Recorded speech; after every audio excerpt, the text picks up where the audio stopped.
Posible pang abutin ng ilang araw ang mga pag-ulang dulot ng habagat.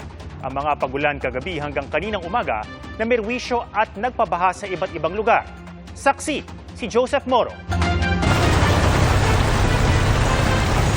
Mataas na tubig sa kalsada at mga lumutang at nagkalat na basura, yan ang bumulaga sa mga motorista kaninang umaga sa iba't ibang bahagi ng Quezon City. Sa kabila niyan, pilit dumaan sa Araneta Avenue ang ilang siklista at motorista para makapasok sa trabaho.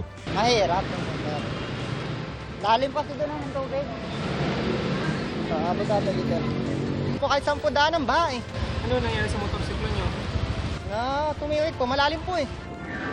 Perwisyo rin ang baha sa paghahanap buhay ng mga jeepney at tricycle driver sa Caloocan City. Wala akong pasahero sa Kamayila. Hindi ako makaka-bounder eh. Wala akong pakakain sa pamilya ko. Wala akong kikitain. Malaking kabawasan, kulang po. Kaninang hapon naman sa bahagi ng Muntinlupa, bumagal ang usad ng trapiko dahil sa baha.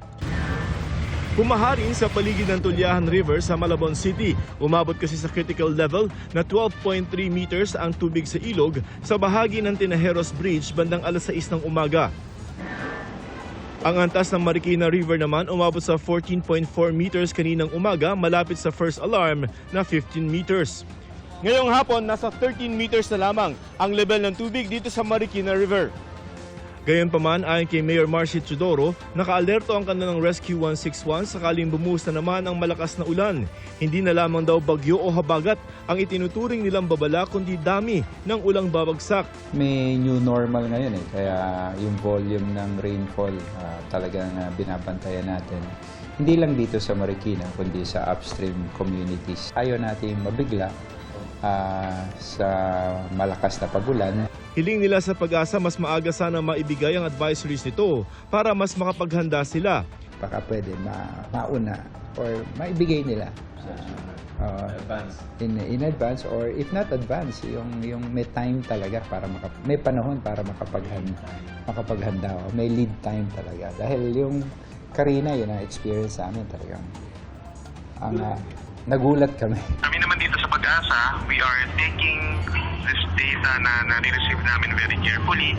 Iniingatan din natin yung pagre-release ng mga forecast. Crucial din talaga na paagahan, but at the same time, parang feeling namin on our end, tama-tama lang yung gabi, the night before magkaroon ng malalakas na ulan. Bahagya namang umapaw ang Lamesa Dam matapos sumabot sa 80.16 meters ang antas ng tubig nito.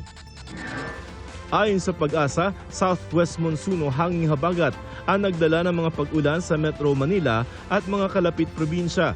Posible pa raw magtagal ang maulang panahon hanggang sa weekend. Kung mag-uulan man in the next 2 to 3 days dahil sa current habagat, ay hindi naman magiging kasing grabe ng paulan na dulot nga ng enhanced na habagat ni Bagyong Karina. Para sa GMA Integrated News, ako si Joseph Morong, ang inyong saksi.